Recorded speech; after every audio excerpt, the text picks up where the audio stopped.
विश्व को शांति, करुणा और मैत्री का संदेश देने वाले महाकारुणिक भगवान बुद्ध एवं भारत देश में दोबारा फिर से भगवान बुद्ध के सद्धर्म को वापस लेकर के आने वाले परम पूज्य बोधिसत्व डॉक्टर बाबा साहब अम्बेडकर, इनको मेरा कोटि कोटि नमन है। आप सभी साथियों को नमो बुद्धाय, मैत्रीपूर्ण जय भीम। जातक कथाएं बौद्ध साहित्य त्रिपिटक के सुत्त पिटक के अंतर्गत खुदक निकाय का 10वां ग्रंथ है। इन सारी जातक कथाओं को स्वयं भगवान बुद्ध ने कहा है और इन कथाओं कहानी के माध्यम से ही भगवान बुद्ध ने अपने धम्म का प्रसार किया और लोगों को सील, सदाचार और नैतिकता के पथ में प्रतिष्ठित किया ताकि लोक कल्याण हो सके, मंगल हो सके। इसलिए आज हम भगवान बुद्ध की बताई हुई जातक कथा में से एक जातक कथा जानेंगे। आज हम जातक जानेंगे तृष्णा ही मनुष्य के दुख का कारण होता है। एक नगर में एक राजा रहा करता था। राजा की मृत्यु के बाद में उसके जो 2 बेटे थे, एक बड़ा था एक छोटा था। तो छोटा वाला कहता है कि भाई तुम बड़े हो, तुम राजा बनो, शासन करो करके। लेकिन बड़ा जो उसका बेटा था वो कहता है नहीं, मैं राजा नहीं बनता, तुम राजा बनो करके, मैं ऐसे ही रह करके गुजारा कर लूँगा करके कहता है। और अपने राज्य को छोड़ करके एक किसी सेठ के यहाँ पे, किसी सोनार के यहाँ पे जाकर के काम करने लगता है। जब उस सोनार को ये पता चलता है कि एक राजकुमार है करके, तो उसका अच्छे प्रकार से आदर सत्कार करने लगता है। और जब उसका जो छोटा भाई राजा बना था, वो नगर में कर वसूल करने के लिए, कर लेने के लिए, टैक्स लेने के लिए जब भेजता है, तो इसके घर में जब जाता है तो कहता है कि भाई तुम तो राज परिवार से हो, क्यों ना अपने छोटे भाई से बोल करके मेरा जो टैक्स है, मेरा जो कर है, उसको माफ़ करवा दो।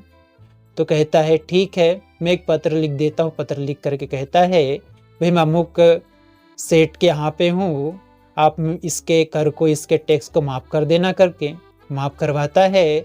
उस प्रकार से फिर धीरे धीरे नगर के सारे लोग कहने लगते हैं कि हमारा भी कर माफ़ करवा दो, हमारा भी टैक्स माफ़ करवा दो करके। तो सारे लोगों के टैक्स को माफ़ करवा देता है। और अंत में फिर कहता है कि भाई या तो मुझसे युद्ध करो या मुझे राज्य सौंप दो करके अपने छोटे भाई से लड़ने के लिए पत्र भेजता है।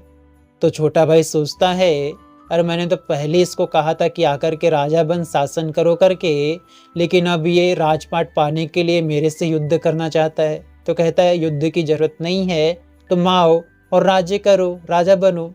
अब वो राजा बन जाता है, राज्य करने लगता है।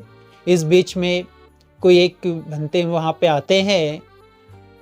वो कहते कि राजा मैं तुम्हें राज्य दिलवा दूंगा, 3 राज्य है, तुम्हारी जो राज्य उस सीमा से अलग 3 और राज्य है, वो मैं तुम्हें प्राप्त करवा दूंगा। तुम 3 राज्य के मालिक बन जाओगे, शासक बन जाओगे, वहाँ भी बहुत धन है, बहुत संपत्ति, सब कुछ है करके ऐसा कहता है। तो बड़ा ही खुश होता है, कहता है ठीक है करके। और उसके बारे में कुछ भी पूछता नहीं। वो सदाचारी व्यक्ति जो था वो चले जाता है। अब उसके जाने के बाद में राजा उसको ढूंढता है कि भाई व्यक्ति कहाँ गया जो मुझे 3 राज्य दिलवाने वाला था करके। अपने नगर में सेनापति को बोलता है भाई उसको खोजो, ढूंढो करके। सारे नगर में वो लोग ढिंडोरा पीट करके उनको खोजने लगते हैं, उसको ढूंढने लगते हैं, मगर वो कहीं भी नहीं मिलता। इस प्रकार से वो राजा के मन में तृष्णा बैठ जाती है कि भाई 3 राज्य को मैं नहीं पा सका, उस व्यक्ति को नहीं जान सका, कहाँ रहता था पूछ नहीं सका उसके बारे में करके। उसके मन में तृष्णा बैठ जाती है कि 3 राज्यों का धन, ऐश्वर्य, सुख, ये सब को मैं प्राप्त नहीं कर सका, सिर्फ एक ही राज्य में रहूंगा करके ऐसा करते मन में सोचता रहता है।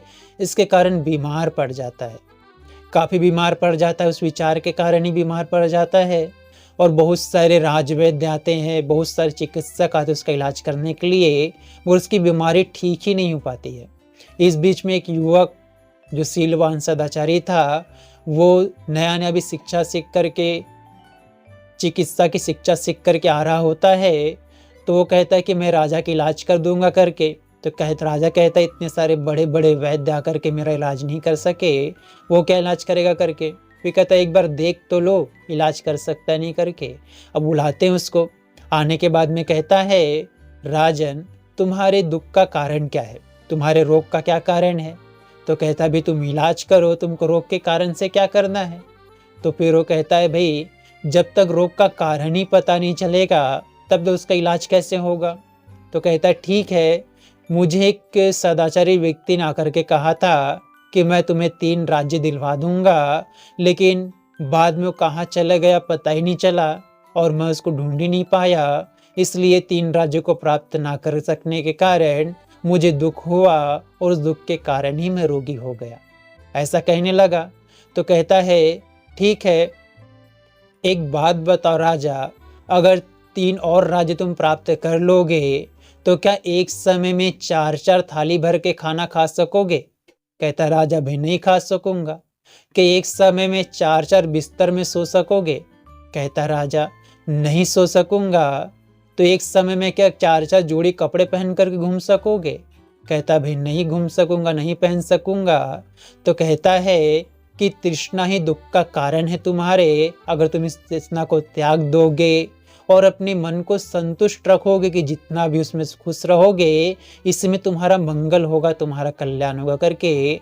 जब राजा ऐसी अच्छी बातों को सुनता है, जानता है, तो समझता है कि उसका जो दुख है उस तृष्णा के कारण ही उत्पन्न हुआ है, इसलिए उस तृष्णा को त्यागता है। अपने जीवन में अच्छी प्रकार से दान पुण्य करते हुए, क्योंकि अदान ना करता है, कंजूसपन रखता है और भी पाने की इच्छा रखता है और उसके लिए लालच में डूबा जा रहा है, मरा जा रहा है, इसलिए उसको कंजूसी का त्याग करते हुए शीलवान सदाचारी लोगों को दान पुण्य करने लगता है और अपने जीवन से तृष्णा को मिटा करके सुखपूर्वक पंचशीलों का पालन करते हुए शील सदाचार का आचरण करते जीवन को जीने लगता है।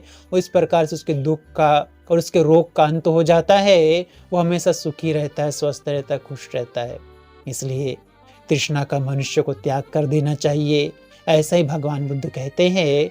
आप सभी लोगों ने बड़ी श्रद्धा पूर्वक इस धम्म को, भगवान के जातक को सुना, इसलिए भगवान बुद्ध उनके धम्म और उनके संग के प्रभाव के तेज से आपके परिवार के प्रत्येक सदस्य के जीवन का हर एक पल सुखपूर्वक बीते, प्रसन्नता पूर्वक बीते, मंगलमय हो, कल्याणमय हो।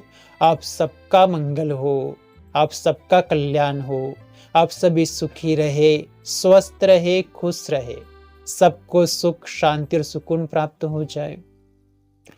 भवतु शब्द मंगलं रक्षन्तु शब्द देवता, सब बुद्धानुभावेन सदा शुद्धि भवन्तु ते। भवतु शब्द मंगलं रक्षन्तु शब्द देवता, सब धम्मानुभावेन सदा शुद्धि भवन्तु ते। भवतु शब्द मंगलं रक्षन्तु शब्द देवता, सब संघानुभावेन सदा शुद्धि भवन्तु ते। साधु साधु साधु।